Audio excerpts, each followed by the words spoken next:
Dans cette vidéo, nous allons voir comment utiliser le logiciel Tracker pour étudier le mouvement de la fusée Ariane au décollage. Donc on va commencer par venir ouvrir le fichier.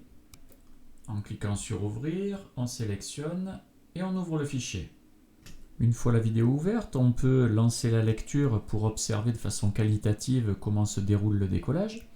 Mais moi je vais prendre le curseur qui se trouve en bas à gauche, ici, et le déplacer jusqu'à la première image qui m'intéresse, le décollage avec le plan large. Je vais de la même façon prendre le curseur de droite pour définir la dernière image et je me replace au point de départ. Je positionne maintenant le repère que je choisis pour l'axe des Y de placer au niveau de la piste d'envol. Une fois défini, j'enlève ce repère et je vais donner une échelle.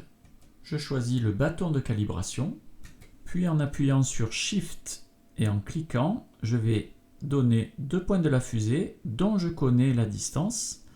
Et je sais que ces 2 points sont séparés de 52 mètres, c'est la hauteur de la fusée. L'échelle étant fixée, j'enlève l'affichage du bâton de calibration. Et je vais maintenant définir le point à suivre qui est une masse ponctuelle. Et pour définir la zone, je vais faire Shift-clic et prendre ici la base du réacteur. La fenêtre de pointage est ouverte. Je vais lui demander maintenant à Tracker de suivre la position de la fusée.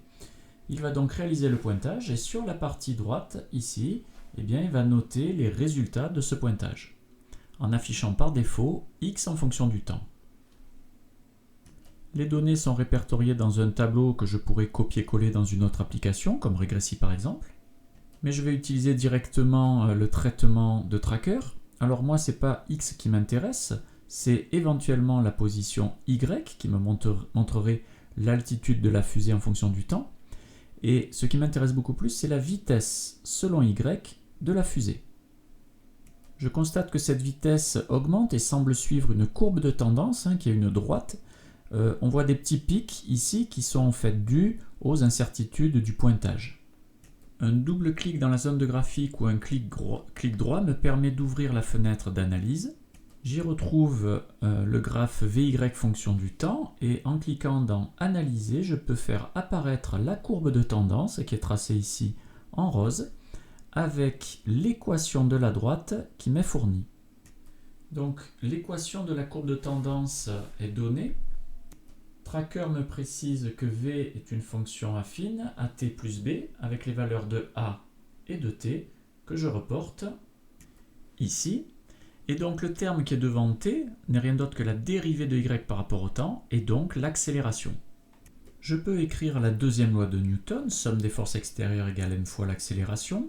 Les deux forces qui s'appliquent sont le poids et la force de poussée de la fusée.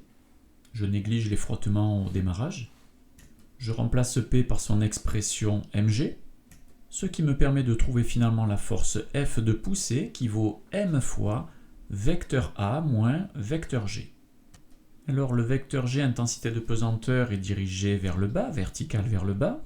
Le vecteur accélération est quant à lui dirigé vers le haut, la fusée accélère verticalement vers le haut. Si on compare les valeurs, G vaut 9,81 et A on l'a calculé vaut 8,8, ce qui nous donne pour le vecteur A-G une valeur de 18,6 mètres par seconde au carré. On peut donc calculer la norme de la force de poussée, qui est égale à la masse, 780 tonnes pour la fusée, multipliée par 18,6 qu'on vient de calculer mètres par seconde au carré, ce qui nous donne une force de poussée de 14 millions de newtons.